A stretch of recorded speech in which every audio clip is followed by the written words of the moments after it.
2009 সালের 25 ফেব্রুয়ারি পিলখানা সদর দপ্তরে সকাল শুরু হয় গুলির শব্দে। মুহূর্তেই যেন নরক নেমে আসে।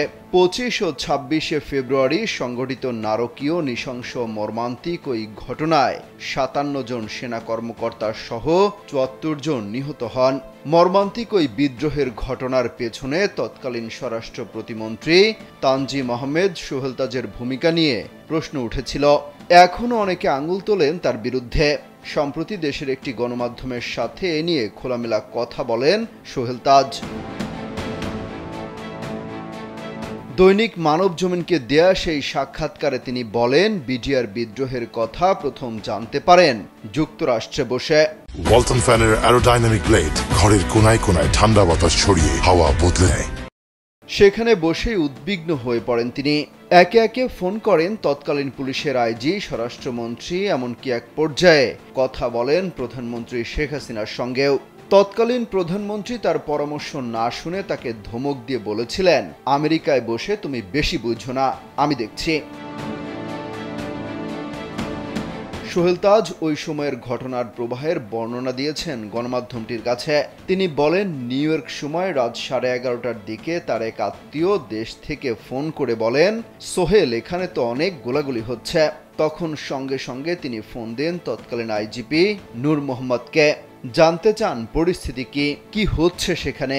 উনি বলেন, গোলাগুলি হচ্ছে পিলখানায়। এই কথা শুনে Sohel Taj RAB, police, answer, APBN সব বাহিনীকে ডাকতে বলেন। সবাইকে দিয়ে পুরো পিলখানা ঘেরাও করার আদেশও দেন। এমনকি প্রয়োজনে সেনাবাহিনীকে ডাকার কথাও বলেন তিনি।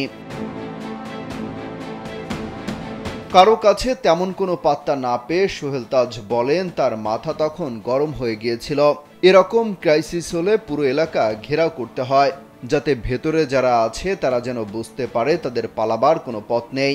পালানোর পথ যদি না থাকে তবে তারা যা করতে চাচ্ছে সেটা নাও করতে পারে। সেজন্য বলেছিলেন পুরো এলাকা সব দিক দিয়ে ঘেরাও করতে হবে। কিন্তু আইজিপি জানান, সেখানে স্বরাষ্ট্রমন্ত্রী আছেন, অর্থাৎ সিনিয়র মন্ত্রী থাকায় তার কথা শুনবেন না আইজিপি। সাথে সাথে তৎকালীন স্বরাষ্ট্রমন্ত্রী সাহারা খাতুনকে ফোন দেন সোহেল তাজ। সাহারা খাতুন বলেন, আপা দেখছেন বিষয়টি। তখন উপায় না দেখে ফোন দেন সেই সময়ের প্রধানমন্ত্রী শেখ হাসিনাকে। ঘিরে ফেলার জন্য একই পরামর্শ দেন প্রধানমন্ত্রীকেও। কিন্তু শেখ হাসিনা রেগে গিয়ে বলেন, তুমি আমেরিকায় বসে বসে বেশি বুঝো না, আমি দেখছি। তখন তার কিছুই বলার ছিল না বলেও জানান সোহেল তাজ। তিনি বলেন, দেশে এসে যা দেখেছেন তাতে আরো অবাক হয়েছেন। সোহেল তাজের অভিযোগ, স্বরাষ্ট্র মন্ত্রণালয়ের অধীনে ছিল বিডিআর, কিন্তু অলৌকিকভাবে সব কাজ হয়ে যাচ্ছে। তিনি কিছুই দেখতে পারছেন না কি হচ্ছে। কোঅর্ডিনেটর করে দেওয়া হয়েছে সেই সময়ের বাণিজ্য মন্ত্রী কর্নেল ফারুক খানকে। প্রশ্ন ছুড়ে দিয়ে বলেন, বাণিজ্য মন্ত্রীকে কেন এই ঘটনায় কোঅর্ডিনেটরের দায়িত্ব দেওয়া হবে? তারপর থেকে সবকিছুই অদৃশ্য হয়ে গেল। তার প্রতিমন্ত্রীর পদ থেকে পদত্যাগের এটা একটা কারণ ছিল বলেও দাবি করেন তিনি। অমিত হাসান রবিন, কালবেলা।